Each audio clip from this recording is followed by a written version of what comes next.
இந்த படத்தினுடைய துவக்க விழா நண்பர் விஜயகாந்த் வீட்டில் தான் நடந்தது. நான் போயிருந்தேன். அப்போ ஒரு முதல் ஷாட்டு தம்பிக்கு வசனம் கொடுத்து பேச வேண்டிய ஒரு காட்சி எடுத்தாங்க. உண்மையிலேயே ரொம்ப கூச்சப்பட்டு நின்று இருந்தாரு.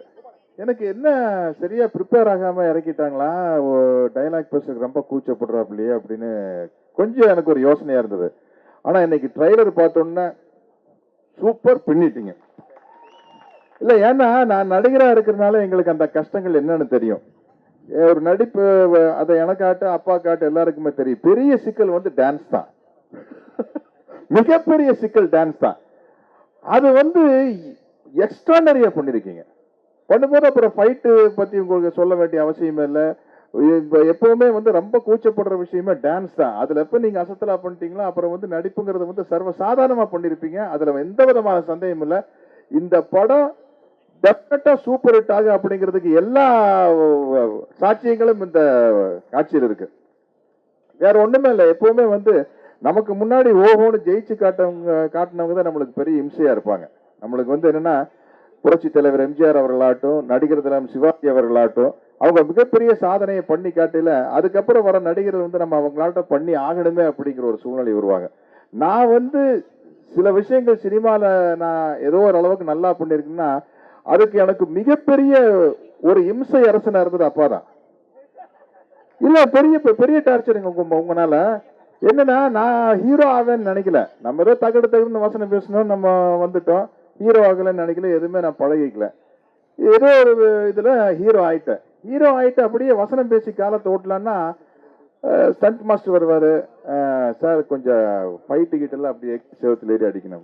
எதுக்குங்க, நம்ம தான் தகடுனால கைதட்டுறானா அப்புறம் எதுக்கு? இல்ல நீங்க விஜயகாந்த் சார் பாருங்க, அவர் ஃபைட் எப்படி பண்றாரு, அதுல ஒரு பாதியாவது பண்ணாதான் ஹீரோவை தாக்க பிடிக்க முடியும். சரி இப்ப விடுங்கப்பா ஏதாச்சும் பண்ணிடலாம் அப்படின்னா, சரி சண்டை தான் ஏதோ பண்ணிடலாம் அப்படின்னா எந்த விதமான தயக்கம் இல்லாம தைரியமா எல்லா விஷயத்தையும் இறங்கி பண்ணிடுவாரு. கூலிக்காரன் படத்துல வச்ச கூறி தப்பாரு, இந்த பூரி தோக்காரு, எதை கண்ட பரதநாட்டியம் ஆட சொன்ன பரதநாட்டியம் ஆடுறாரு.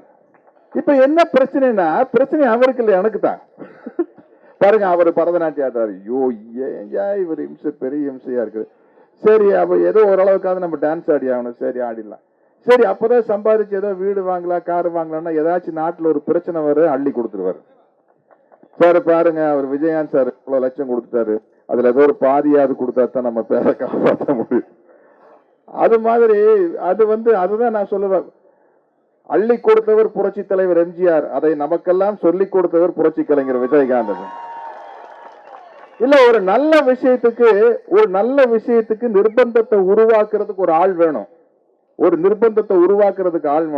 அப்படி நான் முன்னுக்கு வர்றதுக்கு எனக்கு பல நிர்பந்தங்களை உருவாக்கியவர் அப்பா புரட்சி கலைஞர் விஜயகாந்த் அவர்கள் தான்.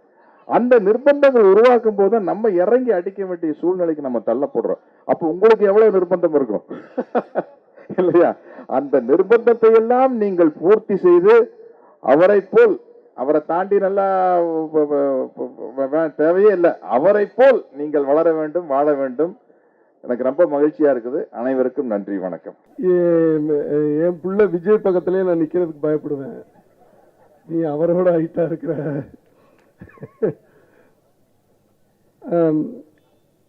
கேப்டன் விஜய் அவர்களுக்கும் மற்ற எல்லோருக்கும் என்னுடைய வணக்கம்.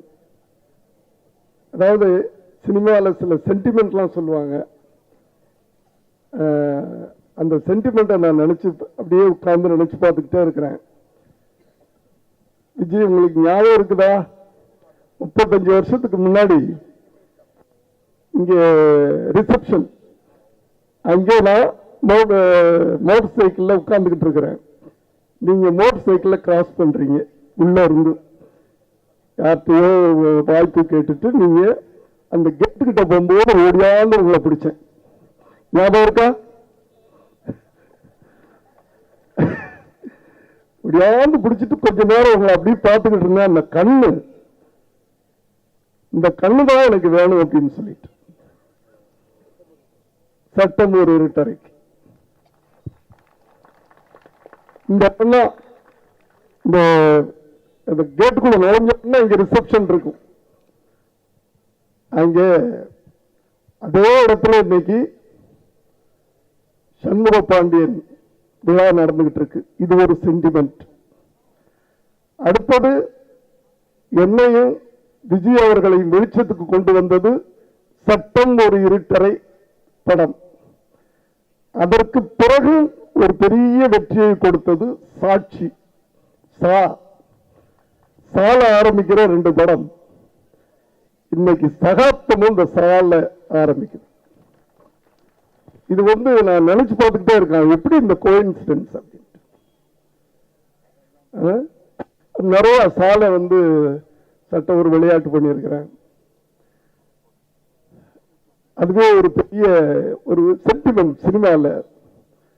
நிச்சயமா அந்த சகாப்தம், உங்க அப்பாவுக்கு ஒரு சகாப்தம் இருக்கிறது. அந்த சகாப்தம் இன்று உனக்கு ஆரம்பமாகிறது.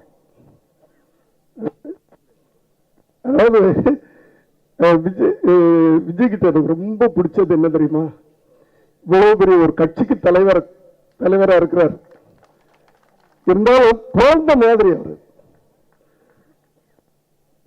அவரை நான் எதுக்கு செலக்ட் பண்ணேன்னா, அவர்கிட்ட ஒரு அந்த பவர்ஃபுல்லான ஐஸ், அந்த ஆண்மைத்தனம் சொல்லுவாங்க, மேன்லினஸ். அந்த மேன்லினஸ் நான் உண்மையிலேயே அந்த படத்துல 10 பேரை அடிக்கணும், ஒரு ஹீரோ 10 பேரை அடிக்கணும்னா உங்க அப்பா உண்மையிலேயே 20 பேர் அடிப்பார்.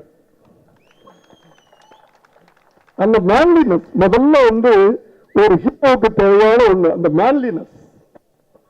அந்த மேன்லினி உங்க அப்பாவோட ஆண்மைத்தனமா இருக்கு. அதனால ஒரு பெரிய ஆக்ஷன் ஹீரோ வர்றதுக்கு உண்டான தகுதி முதல்ல அதான். அந்த ஸ்ட்ரக்சர்னு சொல்லுவாங்க, அது இருக்கு உங்களுக்கு. அடுத்தது பிளாட்ஃபார்ம். இந்த சினிமாவுக்கு பிளாட்ஃபார்ம் அமைச்சு கொடுக்கிறது ஒரு சாதாரண விஷயம் இல்லை. இப்போ உங்களுக்கு பிளாட்ஃபார்ம் உங்க அப்பா அம்மா.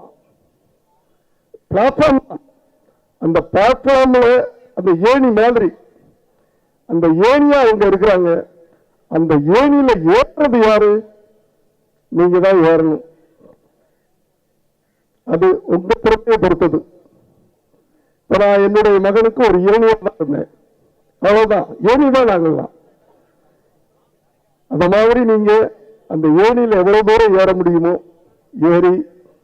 நான் ஒரு காலத்துல சந்திரசேகருடைய புள்ள சினிமாவில் நடிக்கிறான்னு சொல்லிட்டு இருந்தாங்க. இன்னைக்கு நான் வெளியே வந்தா விஜயோடைய அப்பா அதோ போறாரு அப்படின்றாங்க. இதை விட எங்களுக்கு எந்த பெருமையும் கிடையாது. அந்த பெருமையை நீங்க சண்முக பாண்டியனுடைய அப்பா அதோ போறாரு, அம்மா அதோ போறாங்க என்று நீ சொல்ல வைக்கணும். சொல்லுவீங்க, என்ன அந்த சென்டிமெண்ட்லாம் இருக்குது. அதனால உங்களை நான் ஒரு தகப்பன் ஸ்தானத்தில் வாழ்த்துறேன். வந்திருக்கும் பெரியவர்கள், நண்பர்கள் அனைவருக்கும் வணக்கம். நான் உதவி இயக்குனராகி இருந்த காலகட்டத்தில் மொத்தமாக 8 ஹீரோ தான் இருந்தாங்க. அந்த காலகட்டத்தில் இருந்த எல்லா உதவி இயக்குனருக்கும் அந்த 8 ஹீரோவில் யாராச்சும் ஒருத்தங்களை வச்சு பண்ணணுங்கிறது தான் பெரிய லட்சியமாக இருந்துச்சு. பட் பை காட்ஸ் கிரேஸ் அந்த 8 பேரில் 7 ஹீரோ வச்சு நான் பண்ணிட்டேன். ஒரே ஒரு ஹீரோ வச்சு தான் நான் பண்ணல, கேப்டன் வச்சு. அதுக்கு ஒரு காரணம் சொல்லணும்னா, ஒரு வேடிக்கையாக ஒரு தெலுங்குல ஒரு கதை சொல்லுவாங்க. தெலுங்கு இண்டஸ்ட்ரியில் எல்லா டைரக்டர்களுக்கும் ஒரு போட்டி வச்சாங்க. போட்டி இருந்துச்சு. ஒரு பர்டிகுலர் ஷாட் எடுத்துட்டா 1 லட்ச ரூபா பரிசுன்ட்டு. அந்த ஷாட் என்னன்னா, ஜமுனா மாதிரி ஒரு பெரிய நடிகை இருந்தாங்க. அவங்க நெத்தியில் நாகையா சார் பொட்டு வைக்கணும். எந்த டைரக்டராலையும் அந்த போட்டியில் ஜெயிக்க முடியல. காரணம் என்னன்னா, ஜமுனாமா தலை கொஞ்சம் ஆடிட்டே இருக்கும், நாகையா சார் கையை ஆடிட்டே இருக்கும். ஸோ அந்த ஷாட்டை கடைசி வரைக்கும் யாராலும் எடுக்க முடியல. இதே பிரச்சனை தான் எனக்கு நடந்துச்சு. எனக்கு கதை சொல்ல தெரியாது. கேப்டன் கதை ஃபுல் கதை கேட்காம படம் நடிக்க மாட்டார். ஸோ கடைசி வரைக்கும் நான் அவரை வச்சு படமே பண்ண முடியல. ஸோ சண்முக பாண்டியன் பெரிய ஹீரோவாக வர போறீங்க. நீங்களாச்சும் என்ன மாதிரி சில டைரக்டர் கொஞ்சம் ரிடக்ஷன்லாம் கொடுத்து கதை கேட்காம நடிக்கணும்னு கேட்டுக்கிறேன். கேப்டன் கை காட்ட விட மாட்டேன்ட்டு பார்க்கலாம். வாழ்த்துக்கள். Thank you so much. அடுத்து K. Ravikumar, doctor K. Ravikumar அவர்களை மேடைக்கு அழைக்கிறோம். அனைவருக்கும் வணக்கம். என் பேரே சரியா சொல்ல தெரியல உனக்கு. அதாவது இங்கே சொன்னாங்க சத்யராஜ் சார் மாதிரி நெப்போலியன் சார் மாதிரின்னு. சத்யராஜ் சார் என்ன சொல்கிறாரு, நெப்போலியன் சார் வந்த உடனே சண்முகம் பாண்டி வந்து அவருக்கு வணக்கம் சொன்னபோது சத்யராஜ் சார் சொல்கிறாரு, எப்பா என்னை விட நெப்போலியன் ஹைட்டுன்னு சொல்லுவாங்க, நெப்போலியன் விட ஹைட்டாக இருக்காரு அப்படின்னு. ஸோ அந்த அளவுக்கு ஹைட்டு நிஜமாவே. ஸோ 6'4" இப்போ உங்கள் சொன்னதுக்கப்புறம் தான் தெரிஞ்சுது. பட் உங்களுடைய ஆக்ஷன்ஸ், அந்த டான்ஸ் மூமெண்ட் நல்லா வருது, ஆக்ஷன்ஸ் நல்லா வருது, எல்லாமே நல்லா இருக்குது. ஆண்டவன் அருள் நல்லா இருக்குது. பெரிய ஆளாக வரணும். கான்சன்ட்ரேஷன் மட்டும், that is the only secret of success. அதை மட்டும் மெயின்டைன் பண்ணுங்கள். இந்த சின்சியாரிட்டிக்கு உங்கள் அப்பாவே போதும். நானே ஒரு படம் டைரக்ட் பண்ணியிருக்கேன்.